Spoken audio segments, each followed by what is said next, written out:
Hello my friends, welcome back to our YouTube channel. I'm David from Manila Auto Display and we are located at number 12 First Street, Barangay Capitolio, Pasig City. Ang topic natin for today's video is mga available pick-up dito sa Manila Auto Display. So, di ba, nakikita nyo naman yung dalawang pick-up natin dito sa likuran, guys. So, unahin muna natin tong gray na to. Ito yung 2011 natin na Mitsubishi Strada automatic transmission. 4x2 to guys. And may fog lamp na tayo dyan guys. And gray yung color nya. Then, ang price nito is 599,000 pesos. Pero, dito sa Manila Auto Display, nakasale na lang to ng 519,000 pesos guys. So, diba, nakatipid ka na ng 80,000 guys. Ang mileage niya lang is 78,000 kilometers. And ang coding niya is 8. So, ano to guys, Thursday coding. So, tara, pakita natin. Meron tayo dito guys na Bridgestone Dueler. Ayan, naka 16 tayo dito na alloy inch na wheels. And naka ano tayo guys naka 205/80 na tires. Then, pagdating dito sa side, syempre, lahat naman ng pick-up guys, pansin naman natin yan, lahat ng pick-up is meron ng step board. Ayan, tapos naka-chrome tayo dito na side mirror. Ito yung parang cover niya. And may lights tayo dito sa side kapag si-signal light tayo. Then, pagdating naman yung mga handles mo, pakita natin yung mga handles, naka-chrome na rin. Ayan. Ayan, naka-chrome na. Tapos dito sa trunk bed, pakita natin yung trunk bed niya. Maluwag naman yung trunk bed niya. So don't worry naman guys, bago nyo naman tong kunin yung Strada natin is bago nyo naman kunin tong Strada natin is papalinis naman natin siya. So i-detail naman natin siya. Then ang maganda pa dito guys sa Strada na to is kompleto na yung papers niya. Ayan, pakita natin yung Strada natin. Complete papers na siya. Then dito sa loob guys, pansin mo naman naka-automatic tayo dito na mirror. Ayan, dito sa may driver side. And dito sa loob niya, sariwa pa. Pero syempre, expect na rin natin dahil 2011 model na siya. So yung upuan niya medyo parang kupas na and gamit na. Pero napaka minor problem niya. Minor problem lang yan guys. Syempre, meron naman tayong mga pwedeng puntahan na upholstery. Ayan, mga seat cover, pwede tayong magpagawa. Then, pakita natin dito sa loob yung ano natin, display natin. Ayan, touchscreen na rin yung dito pala sa display guys, sorry, wala pala siyang hindi pala siya touchscreen. Ayan. So, pakita natin 'to. Ayan guys. So, may nakaabang na dito na pwede natin palagyan ng mga touchscreen na Android guys. So, kung gusto niyo palagyan ng bagong head unit 'to. Then, ayan guys, for me naman okay pa naman tong kotse na to and maganda pa to tumakbo lalo na pa uphill, na try ko na rin. Dito lang naman sa ceiling niya, ayan, medyo marumi na rin dahil syempre dahil 2011, pero ililinisin naman natin yan guys. So pagdating dito sa second row, pakita natin yung second row. Ayan, pakita natin yung second row. Ayan. Bali guys, ito is 4x2 to guys tapos 2.5 liter to. Ayan, naka 4 cylinders na rin po. Tapos first owner, yun yung maganda dito dahil kahit 2011 model siya is first owner siya. So kung sino swerteng makakuha nito is second owner ka. So maganda pa sa Strada, alam naman natin na mura talaga ang Strada pagdating sa ibang mga pick-up. Then ang maganda sa mga pick-up, syempre pang business. Ayan, pang business.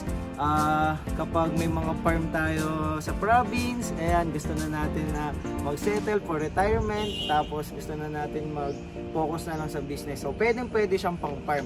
Syempre alam naman natin yung mga pick-up guys is malakas talaga yan pagdating sa mga kargahan and mga paakyat. So expect na natin yan na malakas talaga dahil na 2.5 liter to na diesel to guys diesel engine. Ayan, pakita ulit natin yung mukha na itong Strada. Dito, punta tayo dyan. Tingnan nga natin dito. Ayan, pakita natin yung mukha niya. Ayan, syempre, ayan, fog lamp. Ayan, syempre dahil 2011, ayan yung looks talaga ni Strada. Ayan, so ikutin natin dun sa kabilang side. Ayan. So, makinis naman siya guys, yun lang dahil second hand unit, may mga minor tayo na makikitang scratches. Ayan. So, ayan guys. Ayan yung ano niya. Hindi lang ako sure guys kung yan yung tinatawag na lip spring. Ayan. So, correct nyo na lang ako dyan sa comment section. Suggest na lang or any feedback guys regarding dito sa ating 2011 Mitsubishi Estrada.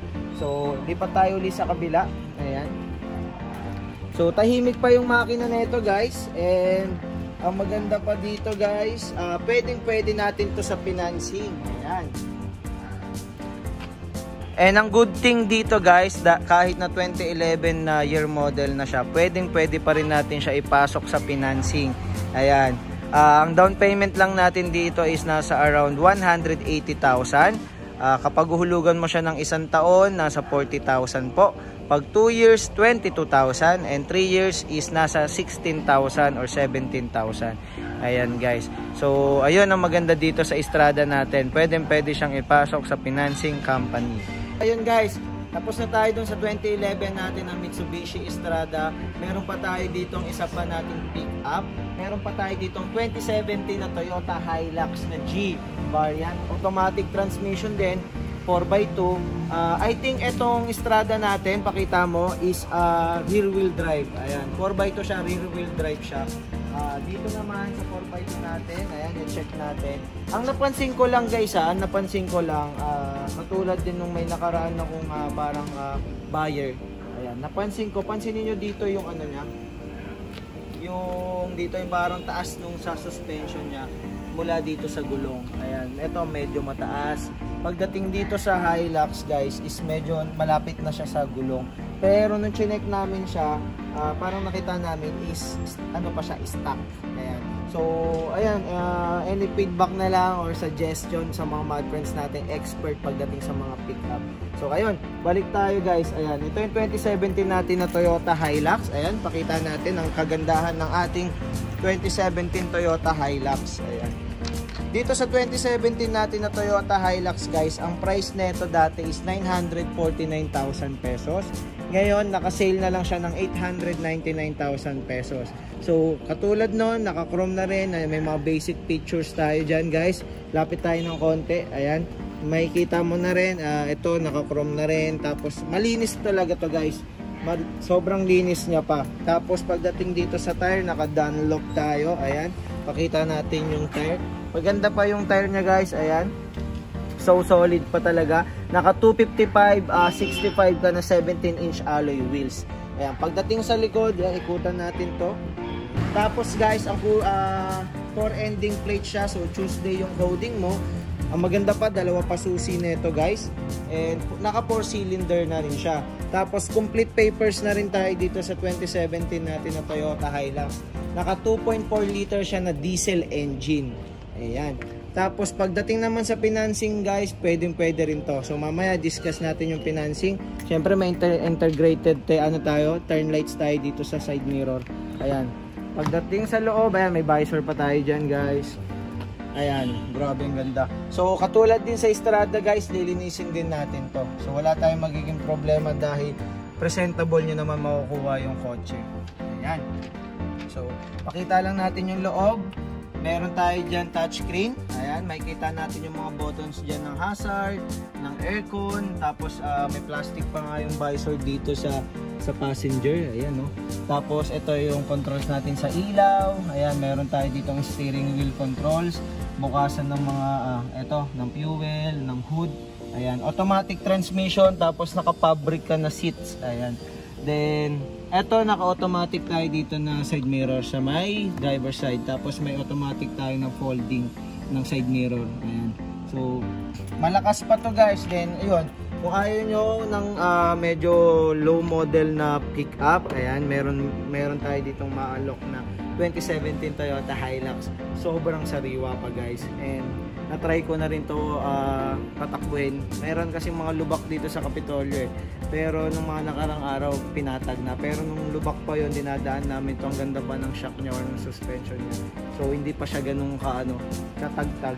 Ang ganda pa talaga nito guys.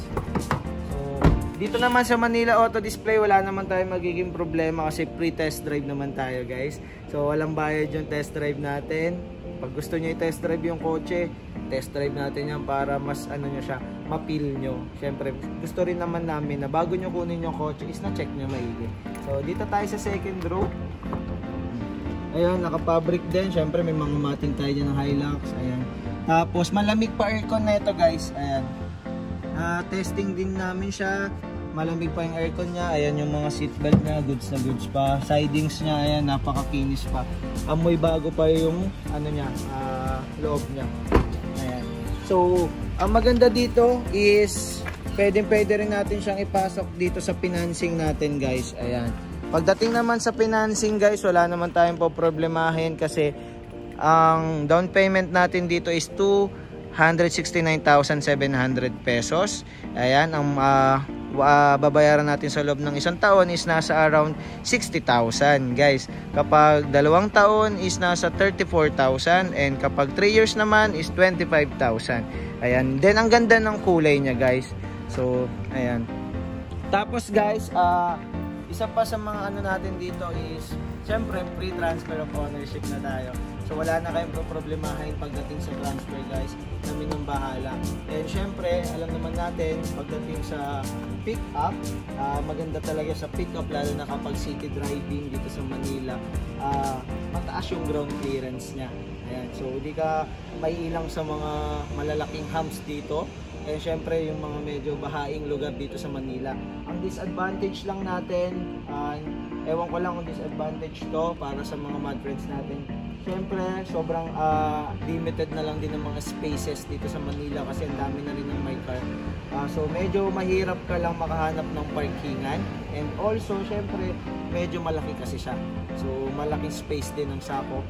Tapos marami din lugar dito sa atin sa Manila na masisikip. So yun lang naman yung mga disadvantage. And pagdating naman sa makina, wala naman tayong maproblemahin kapag pick up guys. Actually barako talaga itsura ng pick up. Gustong gusto ko nga pick up. Katulad ng isang video natin guys. Nung isang video natin, alam ko yung parang reels natin na what's your dream car? Ayan, nasabi ko sa inyo na gusto kong car is Raptor. So, di pa rin nagbabago yun. Talagang gusto ko pa rin ng pick-up. Kasi ang pick-up guys, wala naman yan kung maliit ka o malaki ka. Pag nakasakay ka na sa loob niyan, big boy na rin yung dating mo. Ayan, so, alam naman natin, big boys love big cars, di ba? So, ayan guys. So, ayun lang dalawa nating available na pick-up dito sa Manila Auto Display. Sa mga gusto itong makita, puntahan nyo lang po kami dito sa aming display center. Located ng number 12 First Street, Barangay Capitolio, Pasig City. Pasensya na, ayun lang yung mga napakita nating details niya guys. So, mas ma-appreciate natin siya, yung kotse, kapag nakita natin siya personal. So, yun lang. Inaanyayahan ko po kayo na pumunta dito. Test drive natin tong kotse na to and kwentuhan tayo guys. Tulungan namin kayo magkaroon ng pick up. Ayan. So, sa mga mad friends natin, wag po kayong mahihiyang mag-message po sa aming mga social media platforms. Meron po kaming Facebook page, Instagram, website, TikTok. Ayan, Manila Auto Display po. I-search nyo lang po. Ayan. Then, kung may mga inaano pa po kayong kotse, check nyo lang po yung mga reels namin and mga videos namin. Baka meron po kayong makita doon.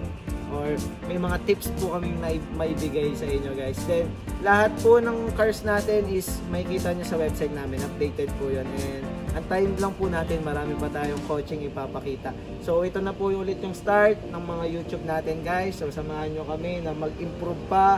Mas maganda pang mga content ang maibigay namin. And syempre mas detalyado. So, ayun guys, maraming salamat sa pagsama sa akin. And sana nagustuhan nyo itong dalawang pick-up natin.